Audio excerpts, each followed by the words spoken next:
This conference will now be recorded. Uh-oh. Sorry, I just started recording of it. I forgot to record. Oh, yeah. It's Yeah, not Trudeau, is it?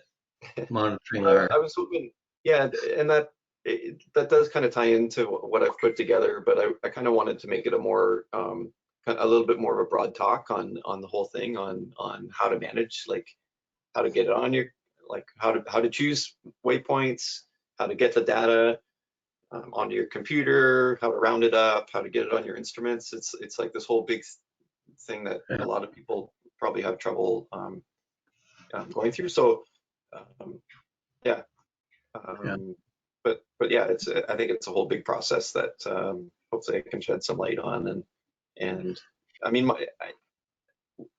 in my opinion, we were already using like an ideal solution a couple of years ago, and it's kind of fallen by the wayside. So I hope that we can get more people into managing the whole thing. And if you just we'll go through the presentation and kind of see if it fits. I'll give you some tools to make it really easy, anyways, as easy as I think is possible. So I do have a little bit of kind of background information I wanted to go through just as an educational side of things, because when starting to use the different applications and different instruments, there's a little bit of terminology that I think would be valuable for everybody to know. So of course, so my point is, like, you know, I'm a little bit shocked that more people don't want to, you know, get the waypoints in their instruments. You know, I've had a few people buy some pretty high-end fancy flight computers, and kind of like, why bother having the flight computer if you don't have waypoints, versus just having a simple Vario that you turn on and you know, if you're just happy coming out for like a local flight and all you care about is finding the rising air, that's cool. But you know, we get so many people kind of dispel, like they're just kind of, I think they're overwhelmed with, like, when we just take off and go cross country, that like, how can they just do that, like, and they don't see that there's a lot of planning that goes into it. And even if you have just one simple coordinate plugged into your flight computer, I think a lot of people don't even do that. It can help kind of broaden your horizons and just learn to navigate to a point, and that point being where you took off from. And I think there's some valuable tools by just having that programmed into your instruments. So we can talk about that a little bit later if you want. So this is kind of a summary of the presentation that I'm going to go through, and just touch on, you know, the different instruments that we have, and the problems that they might convey. You know, how to manually put waypoints onto your flight computer, or manage a file. I think both of those have its issues and barriers to people doing. So I just want to talk a little bit about the different kind of waypoint file formats and the GPS coordinate formats. And John, that will kind of tie into, depending what tools you use, you have to deal with different formats and how to overcome those issues. You know, what applications you can use to get these coordinates, how to corral them up in a file, versus what tools there are on the web to make this happen. You might have questions on if you're using a PC or a Mac. I'm historically a Mac guy, but I've dealt a lot with PC stuff just to actually manage events in the past and scoring and all that. It traditionally, like originally, it used to be only done on a Mac, and I had an advantage there because that's what I used to do for a living. And so nobody else could do the scoring and the downloading of GPSs and all that. So I kind of went through the early pioneering days on that. So I still have a pretty good handle on what tools are available on PC and Mac. Jake, sit. The issues of using, like, if I'm big on being communal and sharing everything, versus having your own file that is unique to your instruments. I want to encourage everybody to be as communal as possible, and share, a single file. And I've got some tools that hopefully will help people manage that easier. I'm going to demonstrate a little bit of my recommended solution, and then I'm going to give you guys some homework to do. So that's kind of what we're going to go through. Just historically, the trouble with managing all the different instruments out there, like John said, like, should I have, or sorry, Rod wanted to come over today and get his instruments. Like, did he need that for tonight? John was asking before, like, what does he need to get ready for this presentation? It's really tough to deal with a bunch of people, because I think most of us have different physical instruments.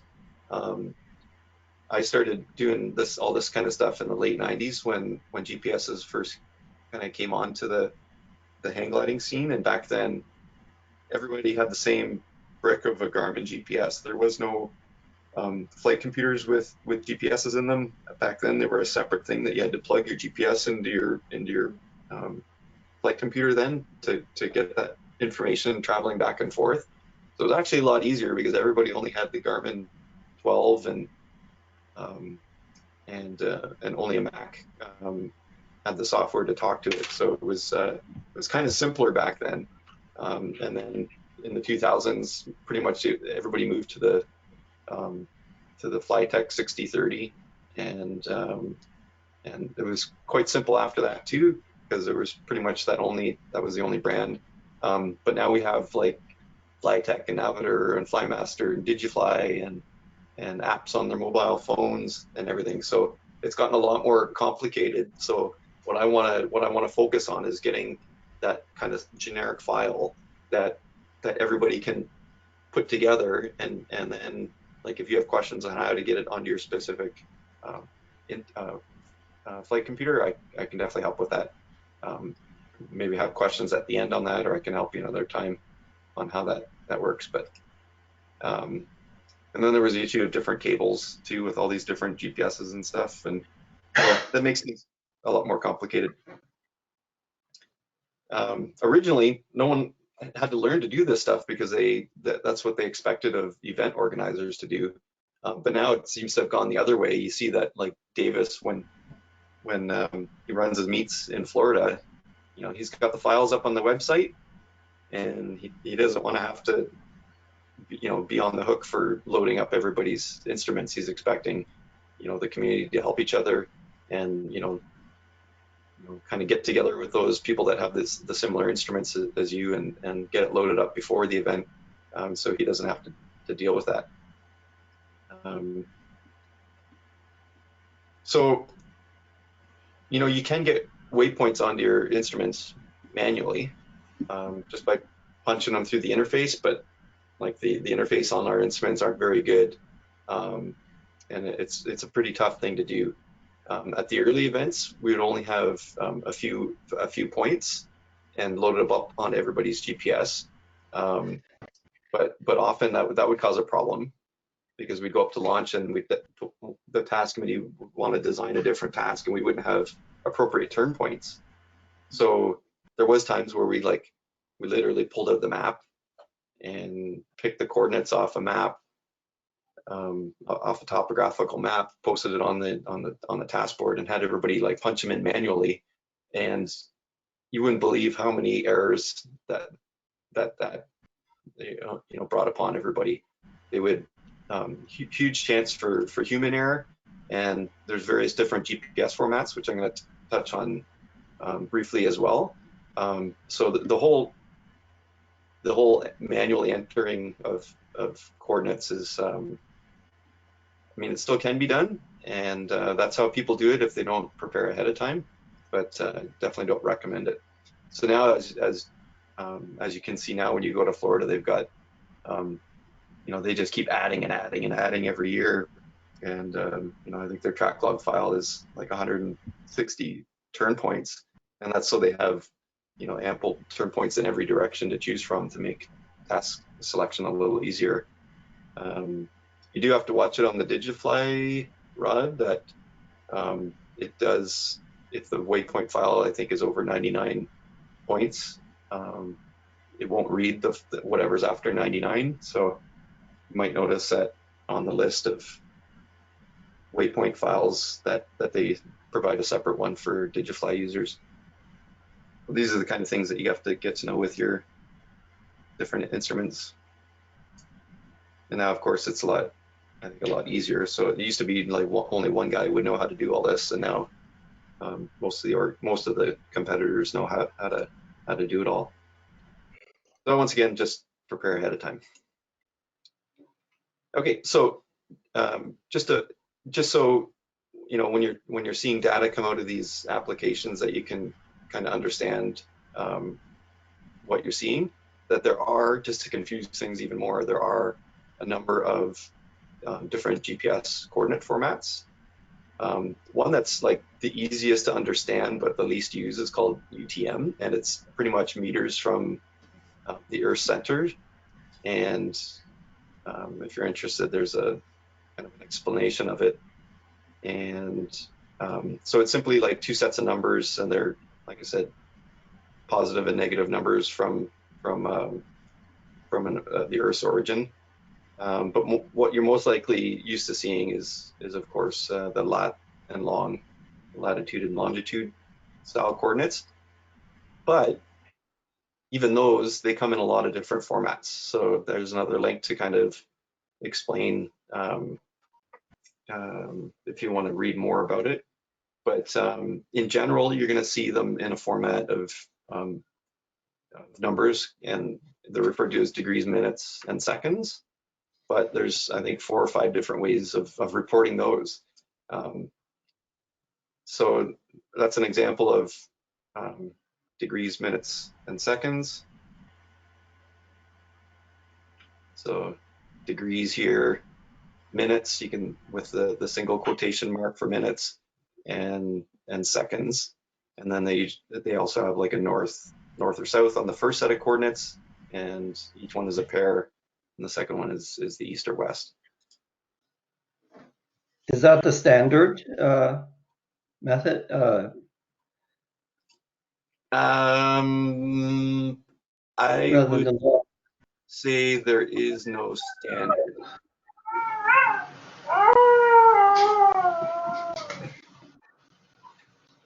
Yeah, I mean, I would say that the lat and longitude are the most common way of people talking about coordinates, but there's a few, like I said, there's a few different formats. So the first one, you can read it as degrees, minutes, and seconds. So just as I showed up here.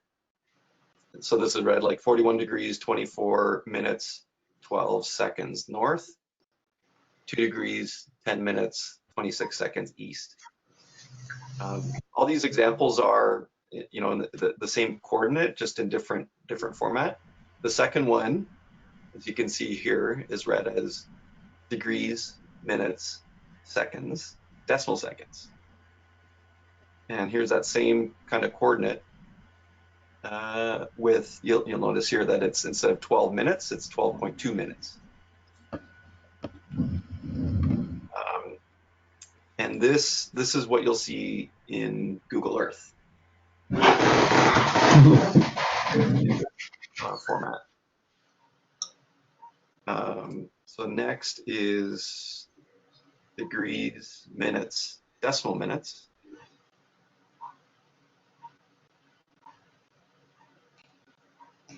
And there's similar coordinates, just converted into, instead of 12.2 minutes, these are decimal minutes. Or sorry, instead of 12 seconds, it's decimal minutes. Is everybody following that? Yeah. Yeah.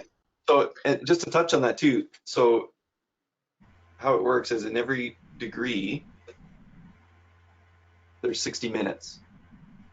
And just like a clock, and in every minute, there's 60 seconds. So what do you think is more confusing? Degrees, minutes, Well, seconds, or degrees, I minutes? think the simplest one is the first one, DMS. I would think. That one, yeah. And why does it make the most sense? Well, I don't know, it's just less numbers and digits, you know? The second one would be more accurate, wouldn't it? Yeah, it's a little. It definitely is a little bit more accurate because it has the seconds. But I don't get the third one, how that compares. So if you look at this 24 minutes and 12 seconds, that if you think of the clock, Yeah. 15 seconds is a quarter, right? So if you look at here, it's 24 and almost a quarter. So these are the exact same coordinates, just in different formats. Right. Hmm. What is the standard that's used though? Isn't it the the first one isn't for hang gliding? Well, let me continue on here. So Oh. next, just to make things even more confusing, there's also degrees, decimal degrees.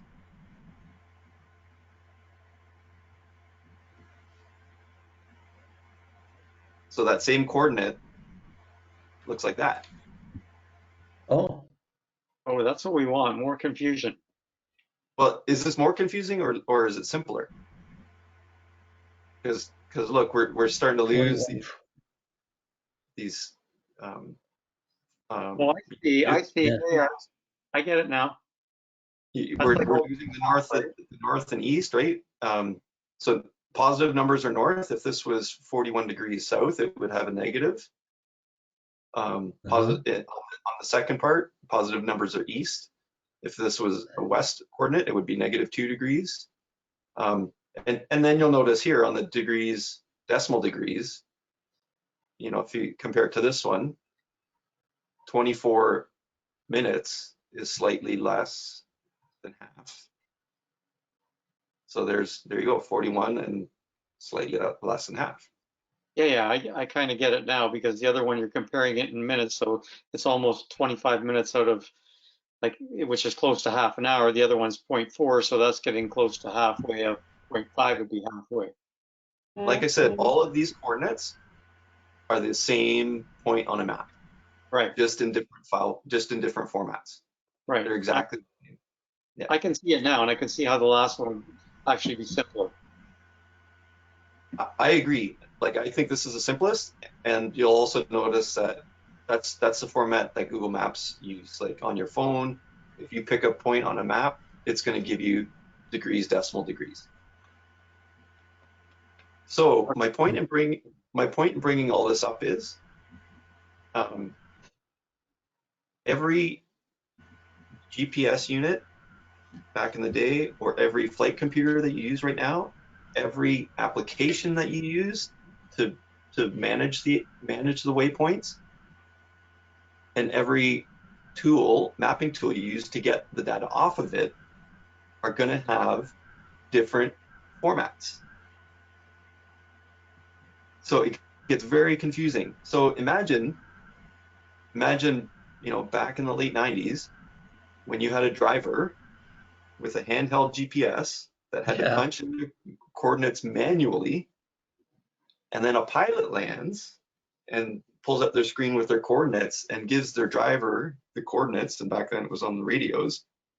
And if the driver's GPS isn't set to the proper format, they're not going to be able to punch it in, right? If you give them this number and they've got it set to degrees, minutes, seconds,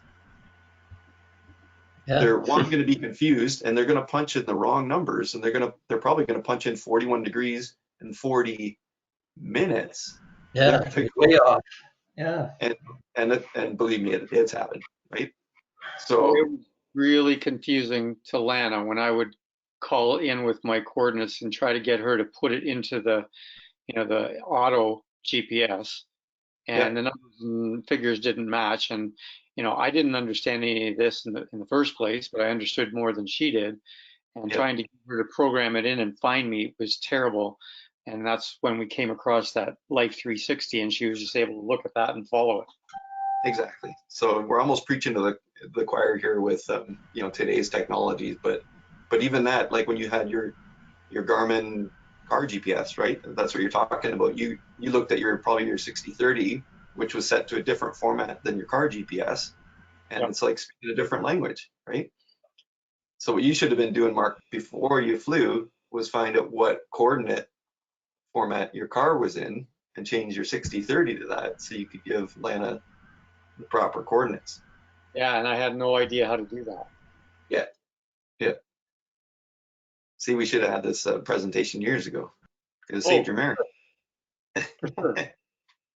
When I first started flying, reflying, you know, just a few years ago, all of this is Chinese to me, because back in the day, all we had was a Vario and an altimeter. Yeah. And a camera and a map taped to our base bar. I don't know how you ever got picked up after flying cross country. It seems impossible these days to think. It's difficult to learn this stuff because I made a lot of mistakes in the beginning. You know, didn't know how to set the time start gate and jump the gun, and you know, basically got nothing for the day when I completed the course. Yep. Different rules. It was also pre-cell phone too, right? Yeah. Walk to the nearest farmhouse. Yep, that's true. Like I said, I don't know how you guys ever made it happen. Well, I just used to hitchhike back, stash my glider somewhere, get my van, and come back. Yeah. Okay, so before I go on, does everything I put there make sense? And I hope it doesn't. I hope it educates you more rather than confuses you more. Oh, that helped a lot. Okay, cool. I understand that there's 4 languages. I didn't even realize that. Yeah. So when you look at your, like Mark, I think you use the 6030, don't you? Yeah.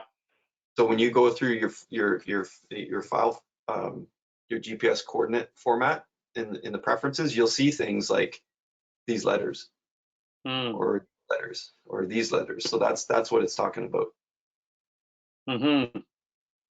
Okay, well, that's good to know. Am I going to be able to print out some of this so that I can understand it when I go to look at my GPS in months from now? I am recording this presentation that I will make it available, and I can I can share. I made this in Google Docs, so I can share that document as well. And you can click on the links that showed on this page and everything. That'd be great. No problem. Okay, so the next one is kind of related, but it's dealing with the computer side of thing and the different file formats that there are for Waypoint files. So there's a quick list of them.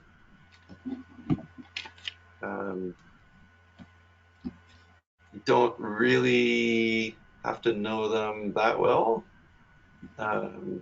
So the main thing is that most applications, i.e.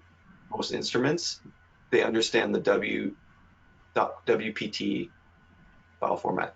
So just like Microsoft Word is .doc or Microsoft Excel is .xls, you know, every file has to have a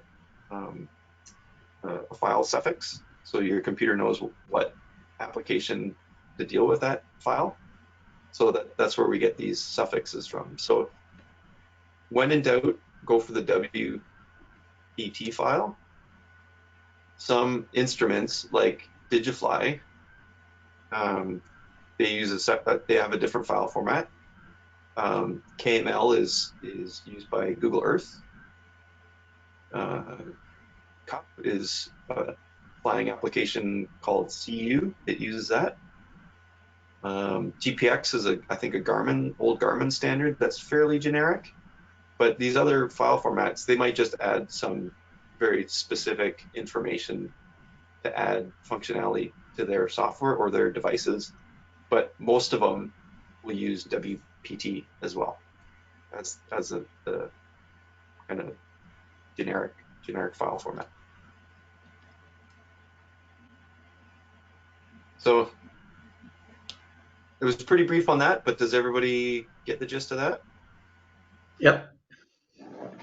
And I'll bring up an example as well as to where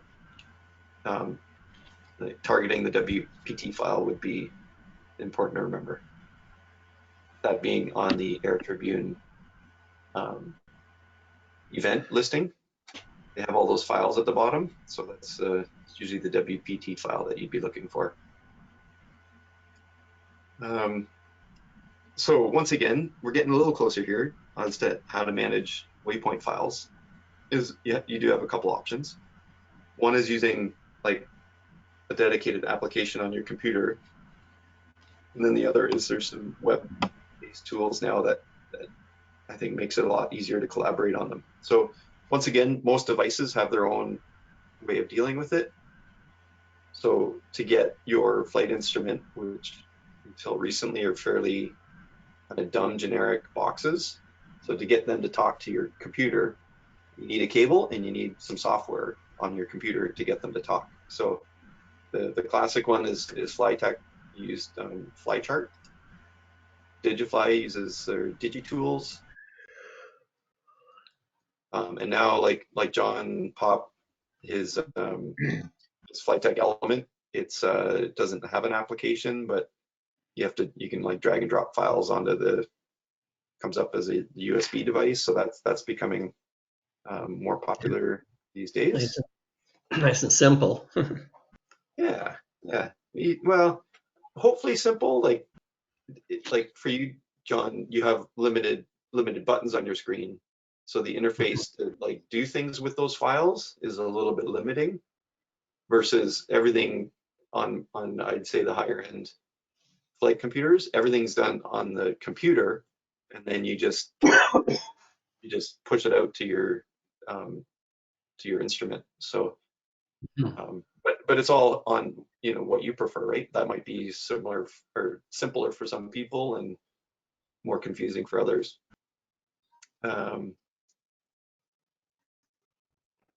Yeah, and even like the Digifly and the Flytech and Flymaster, they do have those options where you can, stick an SD card in your computer, copy the file to it, take out that SD card, put it in your flight computer, go to the menu, and like upload or get your Waypoint files off of that way. That's been around as well. So there's various different ways to skin a cat, as they say. So yeah,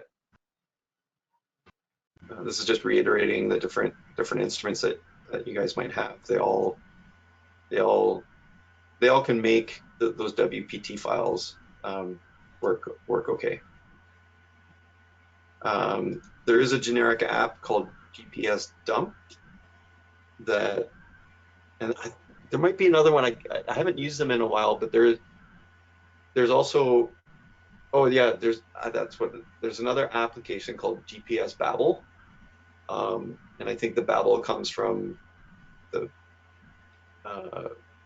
Hitchhiker's Guide to the Galaxy, the Babelfish translate. It's a science fiction book. I don't know if you guys know it. I barely do, but Babel was like the Babelfish was I think a creature that you put in your ear and then it translates one language to another.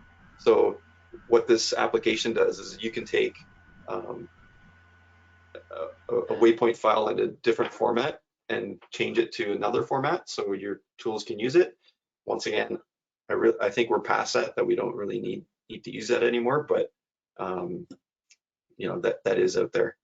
And then another software application that you don't need a Navitor, Blade, or Audi to use is called CU, and it's the application that a lot of event organizers use to pick waypoints, to upload waypoints, to download tracks, and to do competition scoring. So it's a really robust software. You do have to pay for it.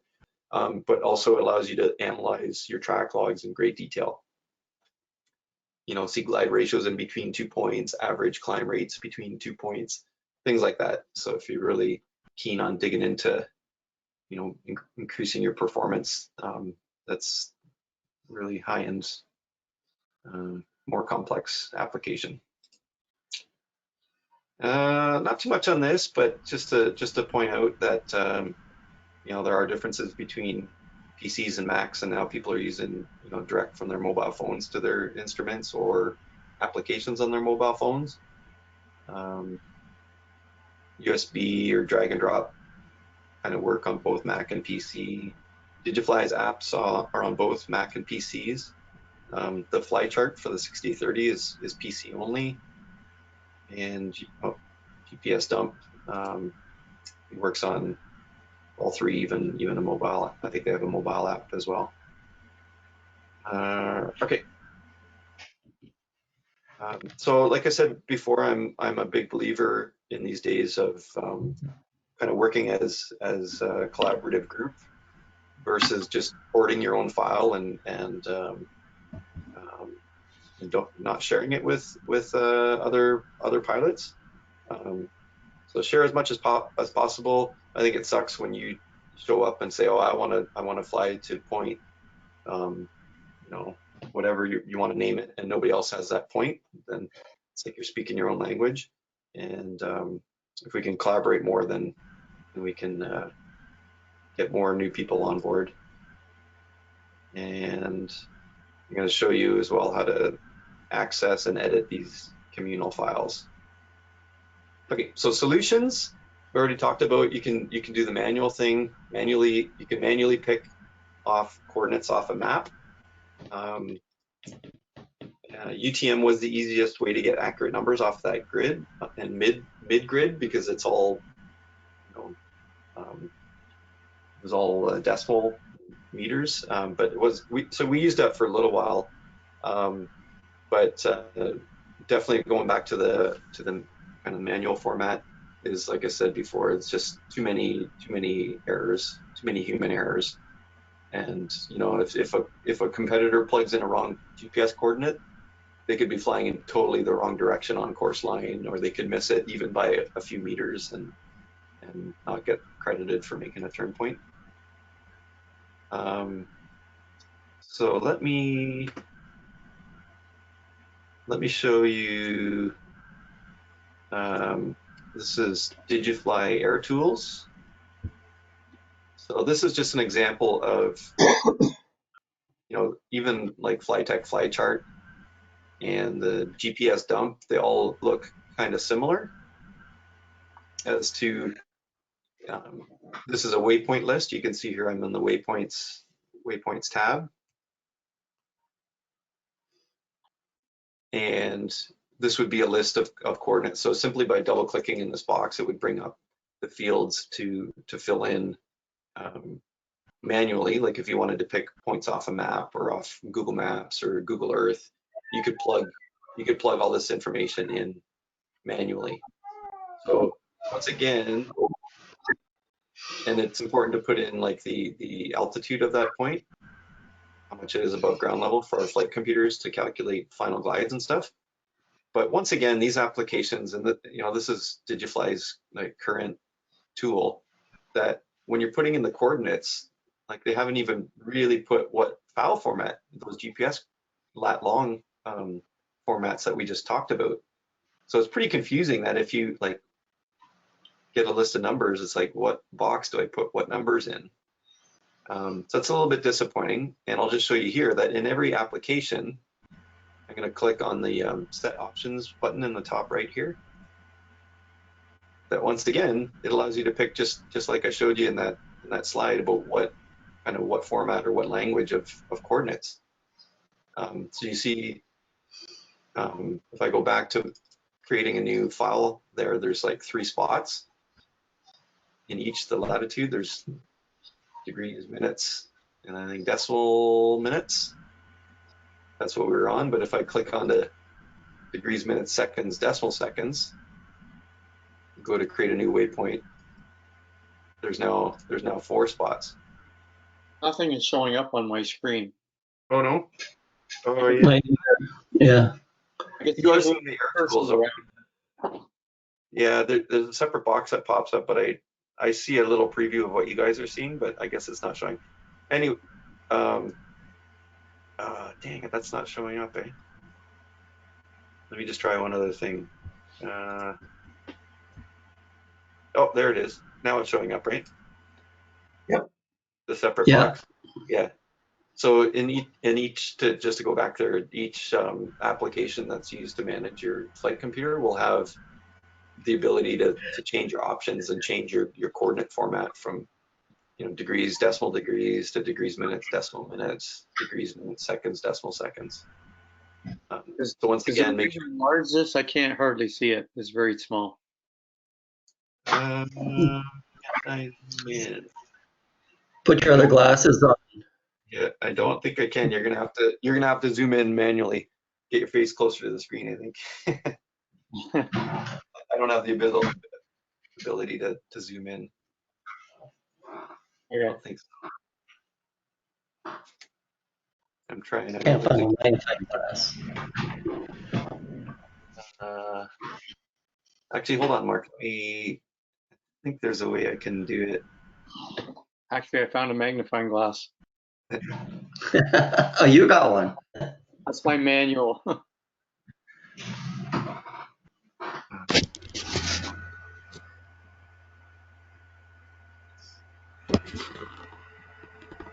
Ooh. Well, that's a little And too you much. have a cavity, Mark? What's that? Sorry. Oh, Mark had a cavity. I just saw he had magnifying glass there. Yeah. Um, Hey, Mark, yes, if sir. you were to hide the photograph bar at the top of the screen, it might the page might show up a little bit larger.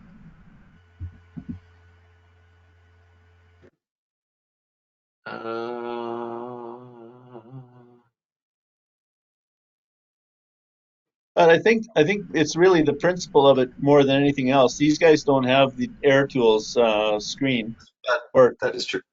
Yeah. so it's really being able to navigate to find those boxes and identify where your adjustments are.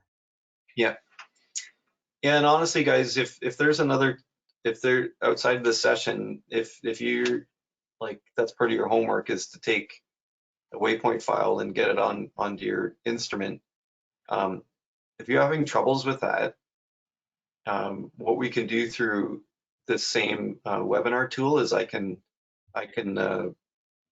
give you the presentation. You can be the presenter, and so I'll be able to see your desktop and kind of coach you through that kind of stuff. So we can tackle that another time as well. So yeah, that's Air Tools. Even I'm not sure what files I have on my Mac here, but I can look up a waypoint file. Let me see what it might have. Figures, I don't have anything on this. Oh, no, I don't have anything to load on right now. But yeah, you would just have a list of all the waypoints here, and this is the tool that I can download it from my instrument. I can upload it to my instrument.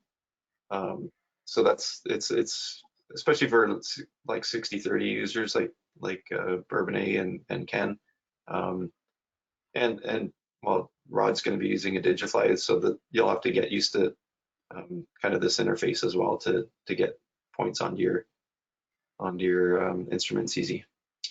Okay, so that's the Digifly solution. And I showed you the preferences to make sure they match whatever coordinates you're trying to punch in. And this is just for manually entering waypoints into your application with the end goal of getting them like uploading them then onto your flight computer. So, Mark, Yep. the 6015 has got this tool where, if you're out in the field, you can create a waypoint just by, on the machine, basically automatically registering the GPS location where you're currently located. Yep. And then you can modify, give it a name and that sort of thing, and then save it, and then add it to a list later on, right? Correct. So does that ability work with Digifly as well? Yes, I think any instrument with a GPS in it has that Yeah. feature in some form or another. And man, I wish more people would just use that. Like if they could just get over, like if you go to a new site and go to, especially for tow launching, right? We used to call it in the old Garmin days, mark and enter.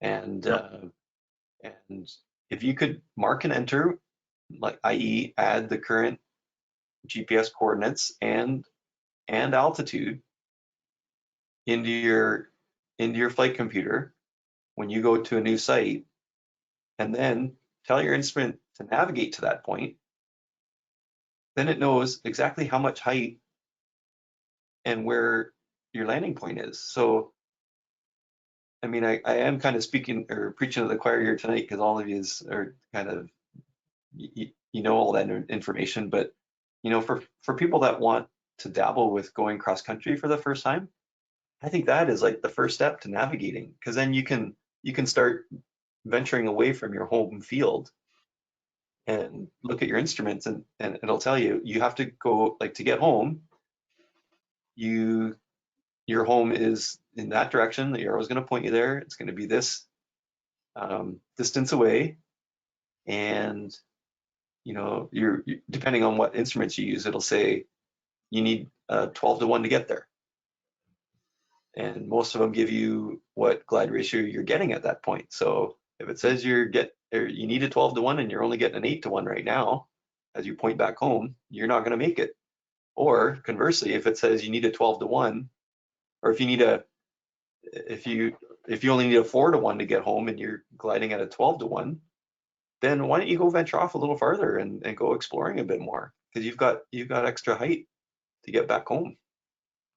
So that's like the bare, like the bare fundamentals of what these instruments can do, and I'm afraid that people aren't even doing that.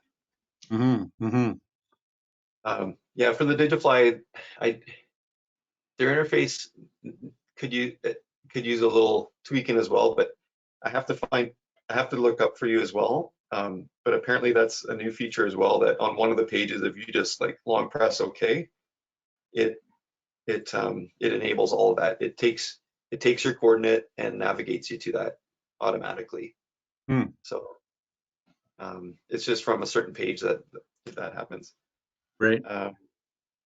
So I mean, the next solution to get your coordinates, to get a list of coordinates together, is using mapping application. So instead of pulling out a map and reading the coordinates off of a grid, which once again you might make an error on doing that, is the easier way is to use, you know, digital applications to do that. So before Google Maps came along, we were using a program called Comp GPS, where you had to buy digitally calibrated topographical maps, and also CU.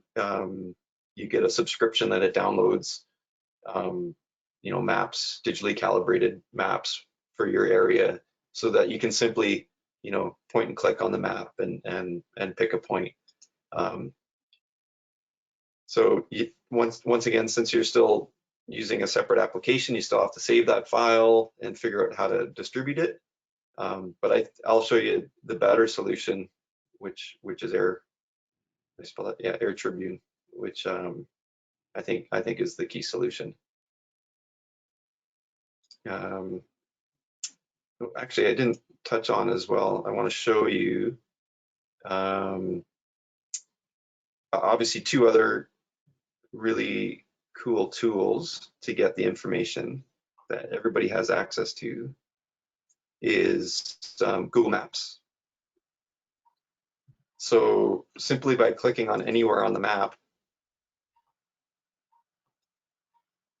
you get this little gray pointer, and at the bottom, it gives you GPS coordinates. Everybody see that? Yep. In what format? Exactly. That's why I had to go through all that with you. So what? I'll pull that up again, and I want you to take a closer look at it, Mark. Oh, come on. Why is this not sticking? There we go. So what format is that in? Yeah, that's hard to read, really hard to read, even with the magnifying glass. But to me, That's the last Yeah. format you showed us. Yeah. Yeah. Yeah. 40. Yeah. Okay, What was come on, that John, called? give me track. Remember how I said how each of those were red? Like, Yeah, this is like digital like meters or something. no, that was the first one, the UTM, which is in meters from the origin of the Earth. This one is degrees, decimal degrees. Oh, well, I can't see that on here. Yeah. So just to read it off, it says 43 degrees 0.429300, and then comma -80.555104. So the 43, since it's positive, that's in the northern hemisphere, and the -80 means it's in the western hemisphere. So you would have to know, you would have, if you're using Google Maps to make a manual waypoint list, you would need to make sure, I'll just flip to Air Tools here. You would have to make sure Air Tools gets switched.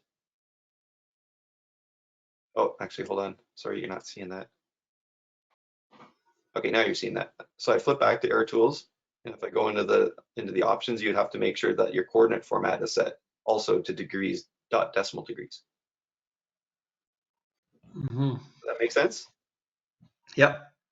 So now, if I save those changes and create a new waypoint, I can punch in those numbers directly into my fields here.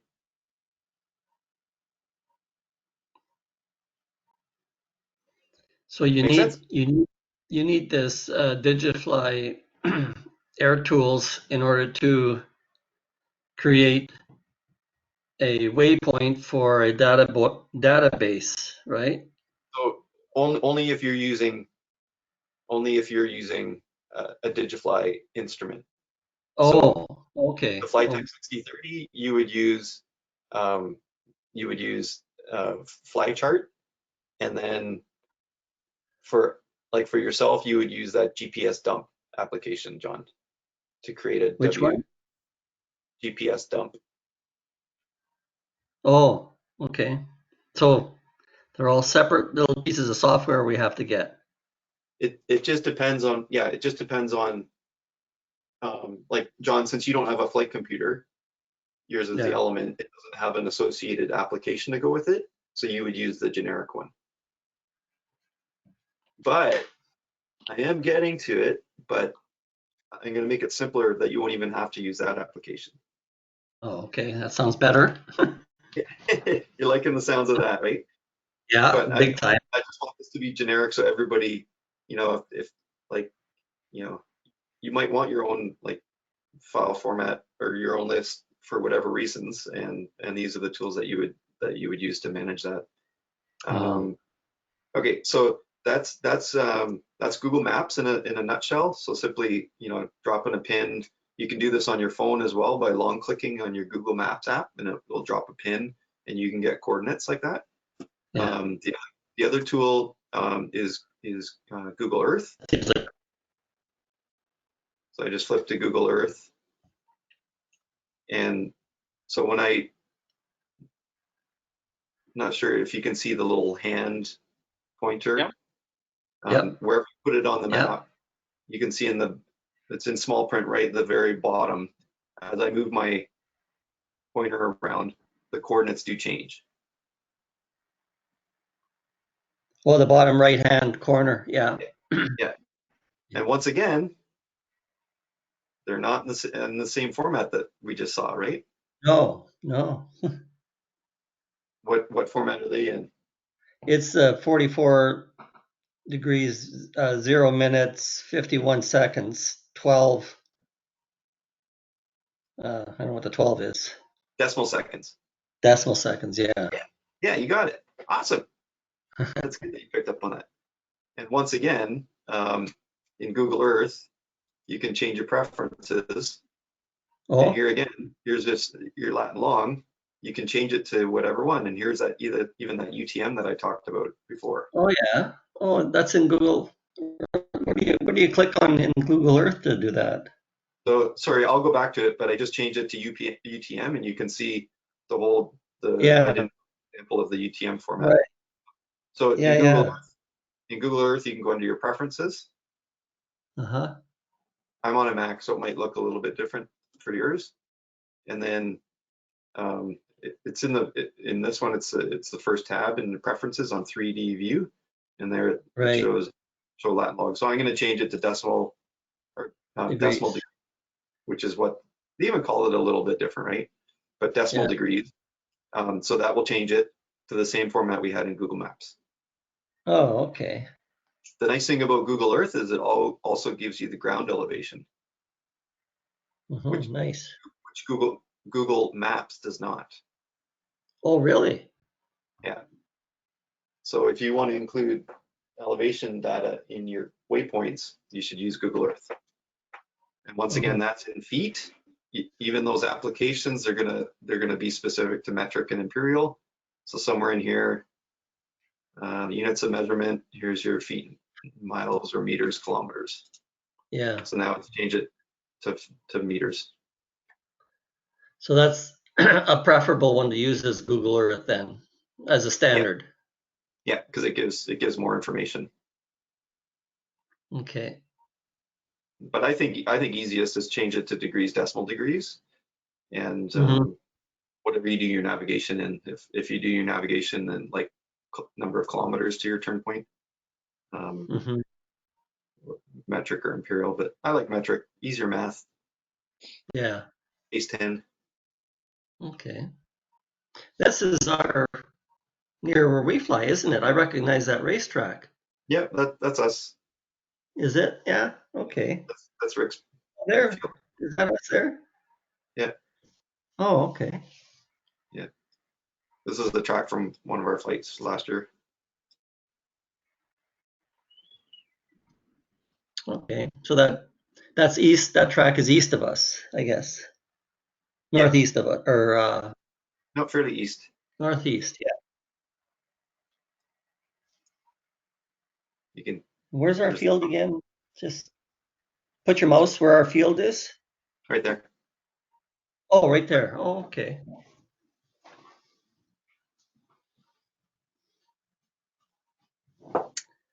Yeah. Okay. So that's a couple options on how to get coordinates out of different applications. Yeah.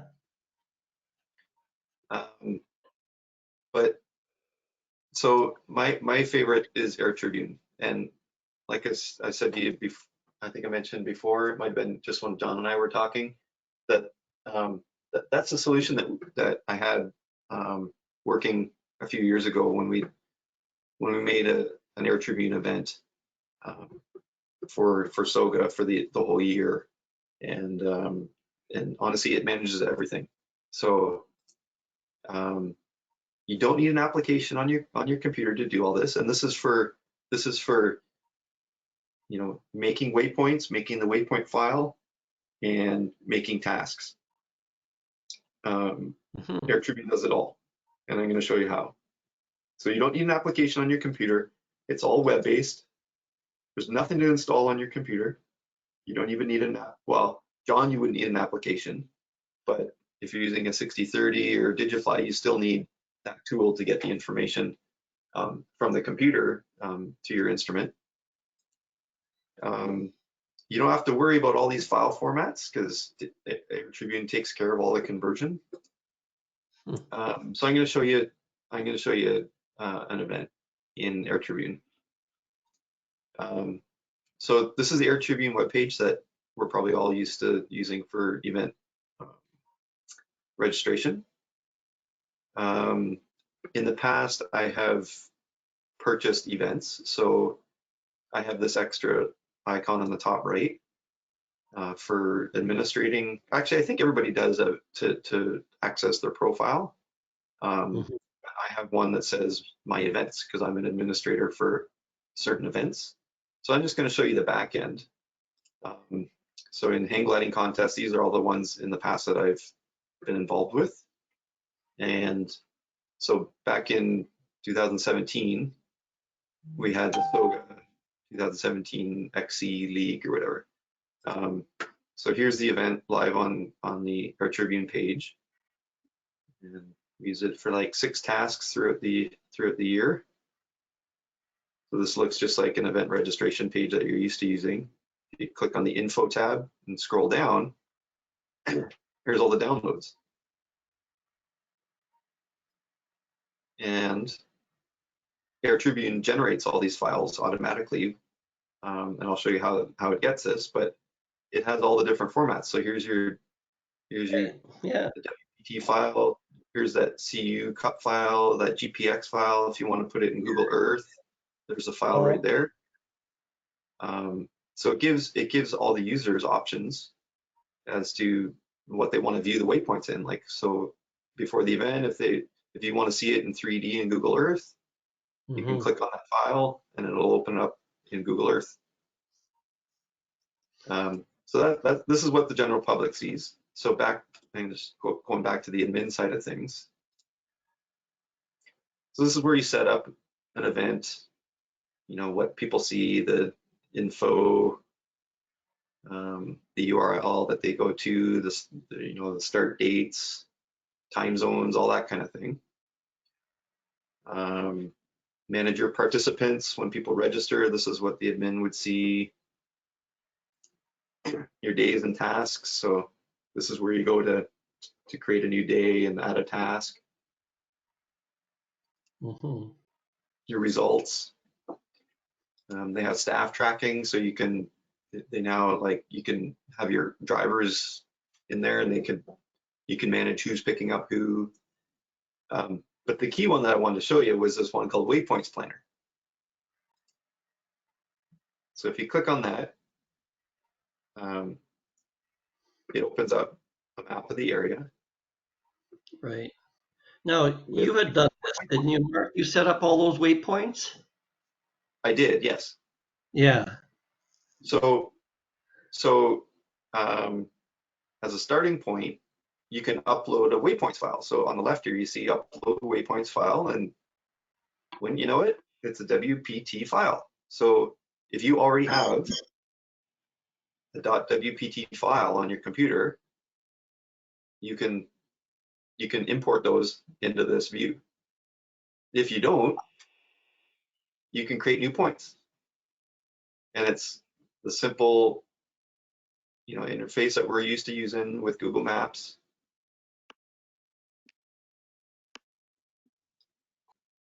So for instance, if I wanted to come in here,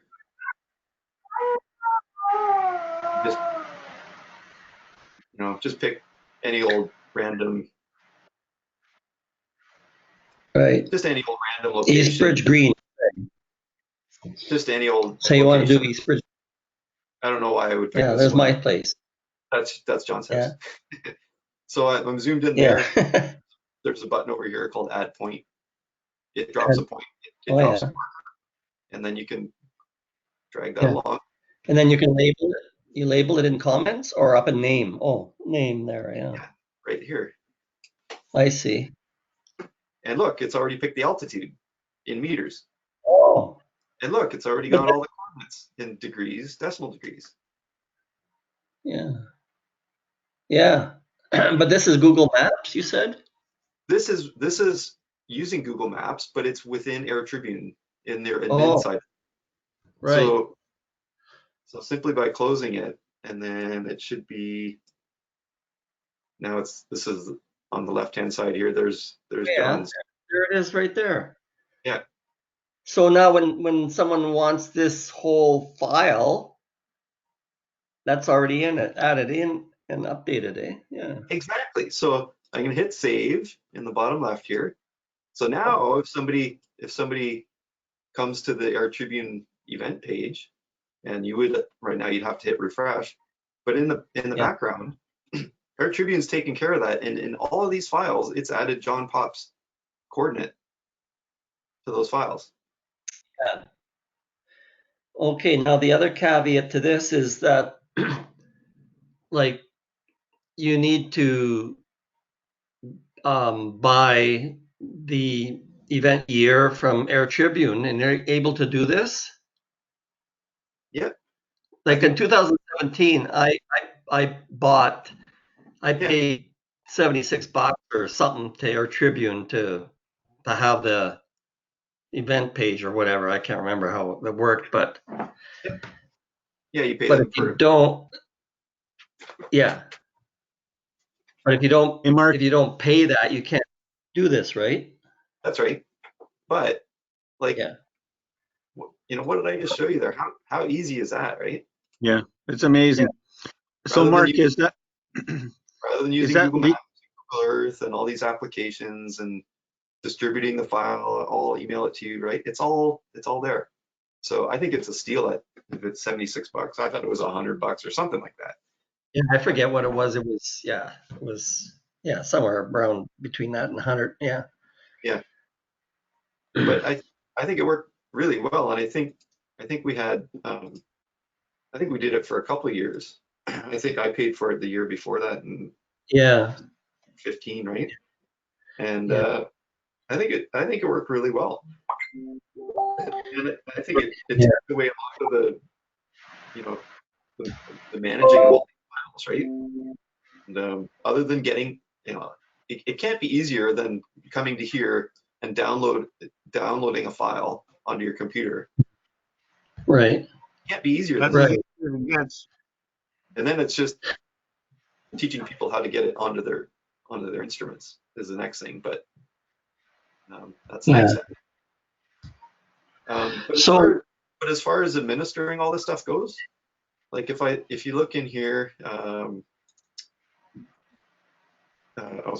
gliding contests. I mean, you can set up everybody as administrators, access management, and that you can give whoever else you want the ability to, you know, make tasks or do the waypoint planning. Right. Yeah, so you can give as many users as you want the ability to add waypoints and whatnot. Yeah. The only caveat So is what should happen is in the spring you get a few administrators together to create the waypoints, and then lock it in, because you don't want people like the day before flying. Oh, I added a new waypoint that we're using tomorrow, so everybody's got to download the new file and upload it to your, right? So that's the whole idea when I was saying before how it's more common to you know, create hundreds of waypoints, or I would keep it under 100. But you know, these were kind of centered. All these waypoints were centered around MacPat. right. So there does need some work to be done to get some more around our new home. But Yeah. Well, that's what I was hoping to do, is if we could do something around our new home now around Grand Valley, is to get a bunch of waypoints all around, you know, and establish some sort of a data file, and then everybody could just grab that data file and download it to their Varios without, like, now, but we'd have to purchase something from Airtribune in order to set this up then, correct. or do we do it otherwise? Well, No, I think the easiest and cheapest way is to do it through Airtribune. Yep. I think it's great value. Yeah. Okay. Yeah. So, and like I said, I think I paid for it for a year too. Don said he paid for a year. Once again, it should be SOGA that pays for it. Right. Exactly.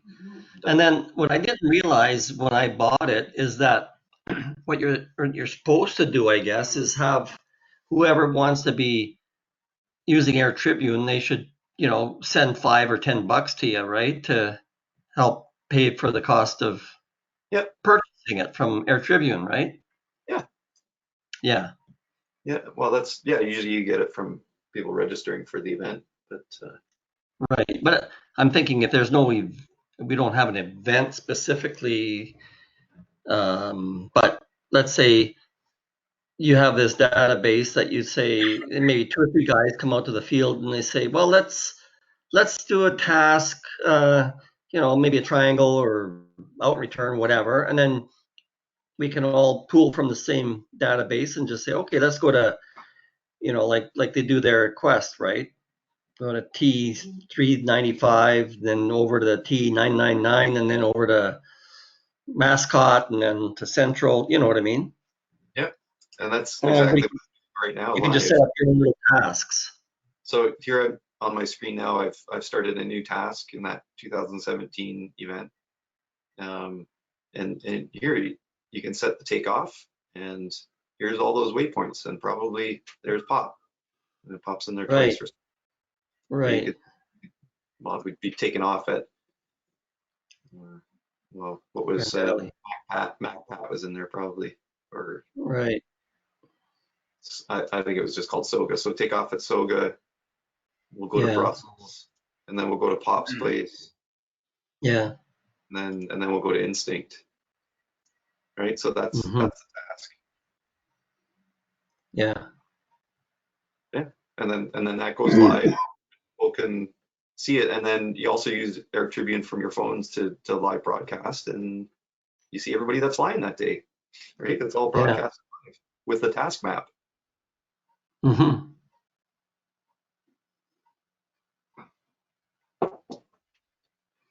So yeah, I know Airtribune has changed ownership in the last year, so I don't know what the current prices are, but I'll look into that and see what it costs. Great. And then I'm going to task John with downloading the WPT file from the 2017 and uploading it to Waypoint Planner in the 2020 event, and then create new waypoints around Grand Valley, and we're off to the races.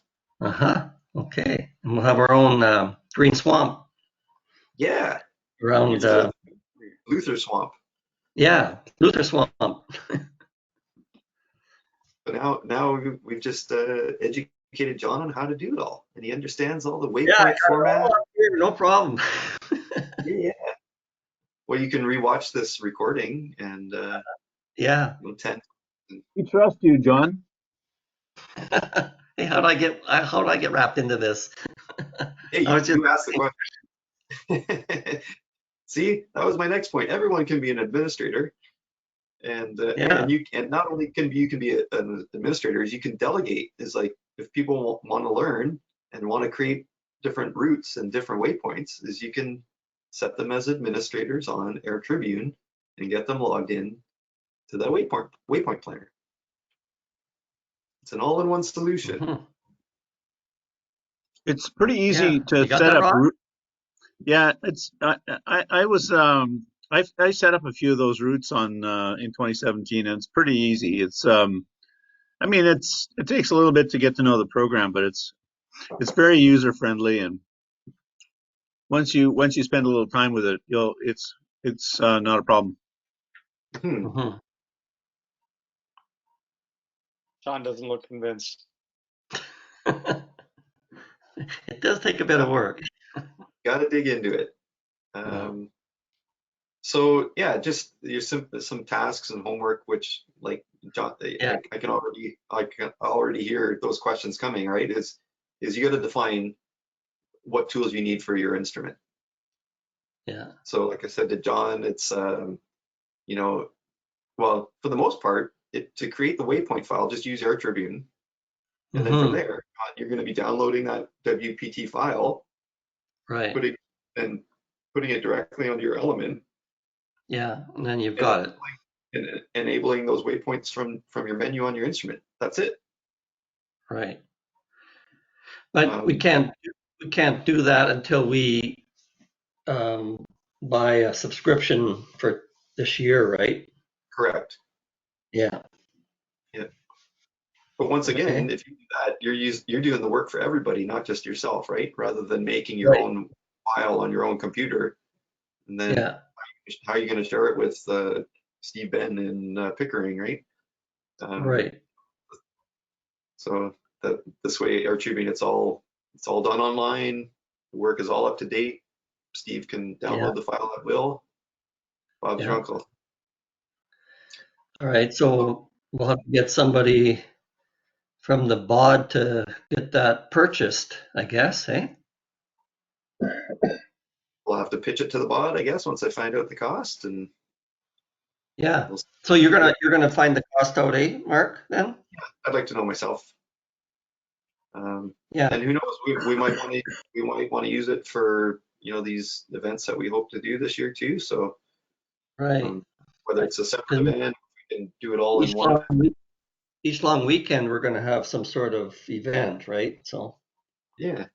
Well, the thing is, hey Mark, can you set up one of? Can you buy a league? The way, or can the event be a summer-long event?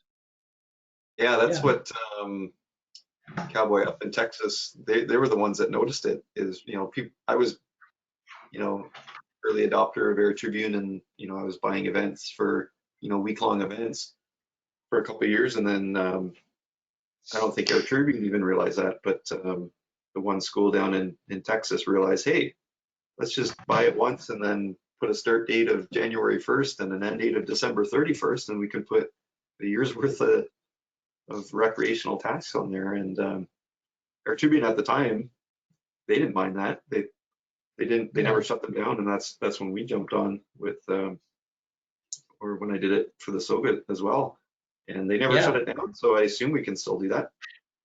Yeah. Then John, I think something like that.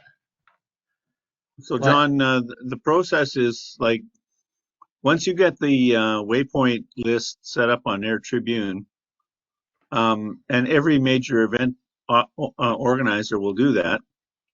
Then you download the list in whatever format works for your machine onto your laptop, and then you download it from your laptop onto your machine, right? Right, and then that's good permanent. Like I've been using the same one from Quest for the last 3 or 4 years now. You do have to be careful of that, because if they change their file and don't tell you they've changed it, you could they might add some extra waypoints. That's about all, right? So every time you go to an area, you should delete all your waypoints on your instrument and upload the current file. Yeah. Make sure you have all the updated ones. Yeah. So I just pulled up on the Airtribune site, and they do have a tab for leagues for 2020. So there are a whole bunch that are active for this year. So that answers that. And they do have, I just noticed that they do have a button for creating events, but I don't see where they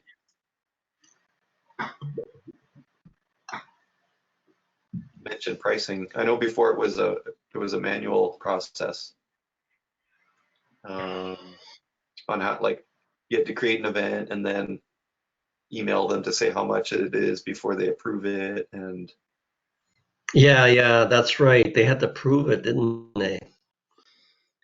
yeah. Oh, here you go. Calculate the cost from page event costs. So there you go, up to 30 pilots, 59 euros, which is $100 or so. We won't have more than 30, I doubt. And more than that, it's £2 per pilot, or €2 per pilot. Oh, league event hosting, there you go. Oh, €2 per pilot minimum. Yeah, so but wasn't there up to, see, this one's got here up to 100 pilots. Yeah, but so they're charging you €2 per pilot, and you can't just have a 3-person event though for £6 or €6. They want minimum 60 euros, 59 euros.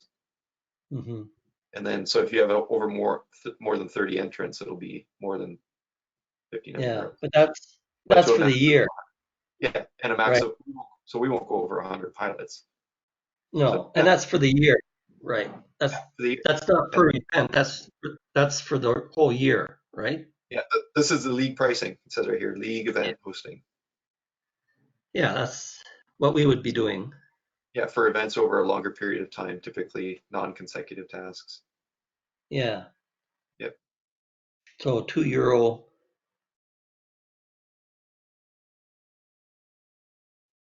Yeah, we're only going to have maybe 15, 15 pilots probably.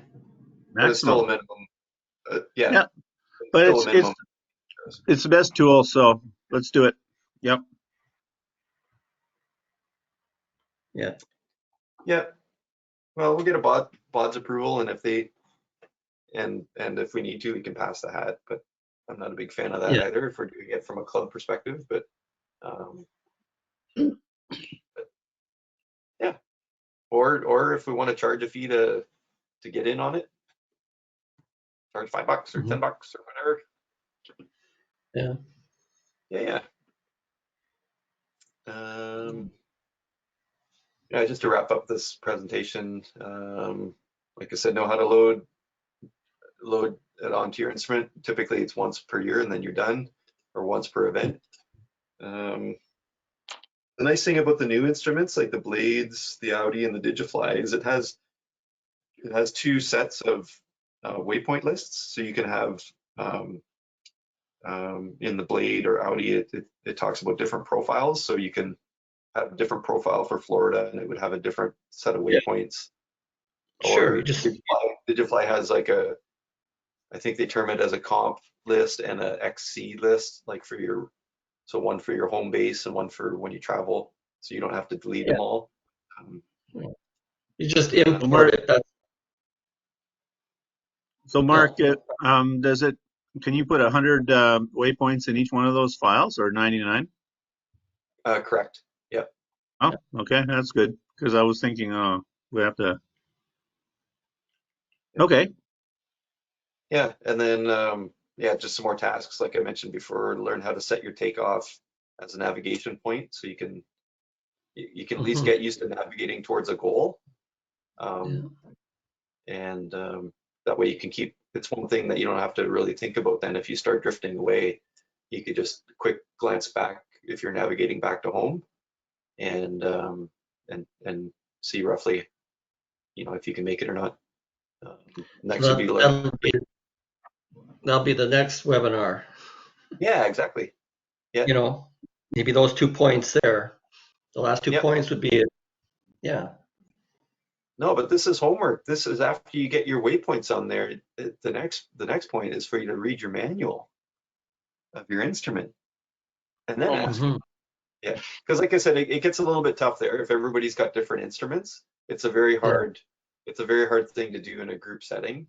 It used to be easy. Like I said, when everybody had those old Garmin ones, it would literally be like, okay, everybody take your instrument, hit this button, stick with me here, and to create a task, because everybody had the same instrument. Where we can't, it's harder to do that now. But certainly something like at a club meeting, we could pair up in groups of people with similar instruments and figure that out. That'd be a great exercise. Yeah. Yeah, for sure. And yeah, just learn the basic fields of your instrument, especially for recreation flying. That's where you should learn most of this stuff. Things like the navigation arrow, which way is north, wind direction and speed. And and if you have waypoint in with the altitude, you can see your arrival height above goal.